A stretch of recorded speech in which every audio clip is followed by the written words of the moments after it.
ICT full course में मैं आप सबको खुशामदीद कहता हूं और आज का जो हमारा लेक्चर है वो लेक्चर नंबर 16 है। प्रीवियस क्लास की अगर हम बात करें तो प्रीवियस क्लास के अंदर हमने कुछ डेटास के बारे में देखा था कि हम किस तरीके से एक ट्रांसफॉर्म कर सकते हैं किसी भी डेटा को इंफॉर्मेशन के अंदर। तो ये सारी चीज़ें हमने प्रीवियस क्लास में देखी थी। फर्दर इसको हम कंटिन्यू करते हैं आज के लेक्चर को। आज का लेक्चर है हाउ कंप्यूटर्स रिप्रेजेंट डेटा, यानी कि उसी जो हमारा प्रीवियस क्लास थी, जो प्रीवियस क्लास के अंदर हमने जो लेक्चर को यानी कि डिस्क्राइब किया था उसी को और यानी कि फ़र्दर हम देखने वाले हैं। मगर इसमें फ़र्क ये है कि प्रीवियस क्लास के अंदर हम कुछ बाइनरी नंबर्स वगैरह के बारे में पढ़ा था। इस बार जो हम पढ़ने वाले हैं वो पढ़ने वाले हैं बिट्स एंड बाइट्स। ये देखने वाले हैं कि बिट और बाइट्स जो है ये दोनों जो हैं इनका क्या काम है और कौन सा यानी कि काम करती हैं। यहाँ पर हमारे सामने एक छोटा सा सिंपल सा यानी कि एक एग्जांपल है, इसको हम थोड़ा सा पढ़ते हैं फिर उसके बाद हम इसको समझते हैं। A single unit of data is called a bit having a value of 1 और 0। देखिए सिंपल है बिल्कुल ही कि एक single unit of data, unit का मतलब होता है कोई जुज़ा। देखें यानी कि डेटा का एक सिंपल सा यानी कि एक जुज़ा, एक यूनिट मींस के जैसे कि 0 और 1 होता है। आप सपोज़ करें हम अगर मेमोरी की बात करें तो मेमोरीज़ के अंदर ये होता है कि आपकी जीबीज़ होती है, एमबीज़ होती है, केबीज़ होती है और उसके अलावा बिट एंड बाइट्स होती हैं। तो अगर बिट एंड बाइट की हम बात करें तो बिट एंड बाइट रिप्रेजेंट करती है मेमोरीज़ को।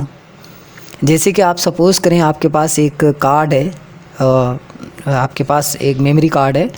उस मेमोरी कार्ड के अंदर आप डेटा जो स्टोर कर रहे होते हैं, मेमोरी कार्ड मीन्स के वो एक कार्ड होता है जहाँ पर आप अपनी डेटा को रख रहे होते हैं, आप अपनी डेटा को स्टोर कर रहे होते हैं। अगर हम इन डेटास की बात करें तो सबसे स्मॉलेस्ट यूनिट जो होता है वो बिट होती है। वो बिट जो होती है वो रिप्रेजेंट कर रही होती है, यानी कि बिट के अंदर जो वैल्यूज़ होती हैं वो या तो 1 होती है या तो 0 होती है। थोड़ा सा हम आगे बढ़ते हैं। यहाँ पर computers work with collection of bits. Computer जो है वो काम कर रहा होता है बिट्स की कलेक्शंस के अंदर। जैसे कि सपोज़ करें हम यानी कि हम कोई डेटा लिख रहे होते हैं, जैसे कि हम कोई टेक्स्ट लिखते हैं तो हम क्या लिख रहे होते हैं, उसमें लगाते हैं हम अल्फ़ाबेट्स वगैरह लगा लेते हैं।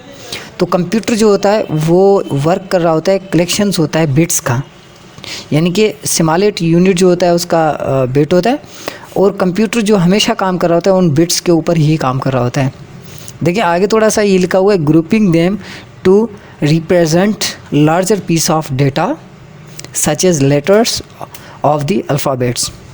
देखें यानी कि जो बिट्स जो होती हैं हमारी, अगर मैं बिट्स की बात करूं तो वो कुछ ग्रुप्स बना लेती हैं और उन ग्रुप से बहुत बड़ा यानी कि बहुत ज़्यादा डेटा जो है वो हिस्सों में डिवाइड हो जाता है, फिर उनका हम इस्तेमाल करना शुरू कर देते हैं। जैसे कि सपोज़ करें अगर मुझे कोई अल्फ़ाबेट लिखना है, कुछ लेटर्स लिखने हैं या अदरवाइज़ उनके ऊपर कोई काम करना है, तो कंप्यूटर जो है मैंने पहले ही बताया था, कंप्यूटर जो लैंग्वेज को समझ रहा होता है वो लैंग्वेज समझ रहा होता है आपकी बाइनरी, और बाइनरी के अंदर 0 एंड 1 का कलेक्शन होता है। बिट जो होता है वो बाइनरीज नंबर को ही सपोर्ट कर रहा होता है, ठीक है। तो अगर आप लार्ज अमाउंट ऑफ डेटा लिखते हैं तो आपको बाइनरीज़ का इस्तेमाल करना पड़ेगा, बिट्स एंड बाइट्स का बिट्स का इस्तेमाल करना पड़ेगा। अब थोड़ा सा हम आगे बढ़ते हैं। 8 बिट मेकअप 1 बाइट। अगर हम बाइट की बात करें तो एक बिट जो होती है वो 8 बिट्स जो होती हैं, 8 बिट्स मिलकर एक बाइट क्रिएट करती हैं, ठीक है। अब byte is the amount of memory. Byte जो है वो मेमोरी होती है, जैसे कि मैंने आपको प्रीवियस कुछ टाइम पहले मैंने बताया है कि मेमोरीज़ जो होती हैं, बिट्स और बाइट्स मेमोरीज़ के अंदर काउंट की जाती है। तो ये एक मेमोरी होती है, एक जगह होती है, एक डेटा होती है जहाँ पर हम अपनी डेटा को स्टोर करते हैं। Needed to store 1 alphanumeric characters, जहाँ जिसके अंदर हम क्या करते हैं, अल्फ़ा न्यूमेरिक कैरेक्टर्स को स्टोर कर रहे होते हैं।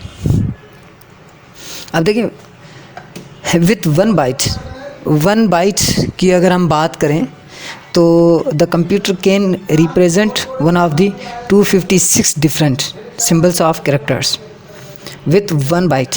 एक बाइट कंप्यूटर के अंदर जो रिप्रेजेंट कर रहा होता है 256 डिफरेंट सिंबल्स को रिप्रेजेंट कर रहा होता है।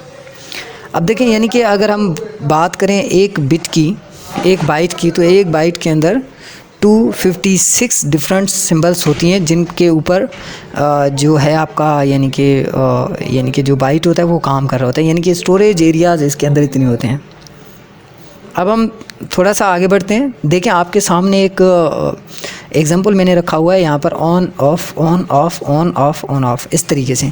अब इस एग्जांपल को समझने का मकसद ये है कि यहाँ पर 8 बिट्स हैं और ये रिप्रेजेंट कर रही होती हैं 1 बाइट को। देखिए, 0 का मतलब होता है ऑफ और 1 का मतलब होता है ऑन। अगर हम यहाँ पर थोड़ा सा आगे बढ़ें तो यहाँ पर देखें, ये जो है हमारा ऑन हो चुका है और ये ऑफ़ है। थोड़ा सा आगे बढ़ेंगे तो ये देखें, ये हमारा ऑन हो चुका है। और अगर मैं आगे बढ़ता हूँ तो ये देखें, सारी जितनी भी मैंने यानी कि काम किया हुआ है ये सारे के सारे ऑन हो गए। तो ये 8 बिट जो हैं, ये 8 बिट्स जब ऑन हो गए, ये 8 बिट्स जब मिले तो मेरी एक बाइट क्रिएट हो गई। सो कंप्यूटर इस तरीके से अपने डेटा को समझ रहा होता है। सो आज के लेक्चर में इतना ही। नेक्स्ट लेक्चर में मिलते हैं, तब तक के लिए अपना ख्याल रखिएगा। अल्लाह हाफ़िज़।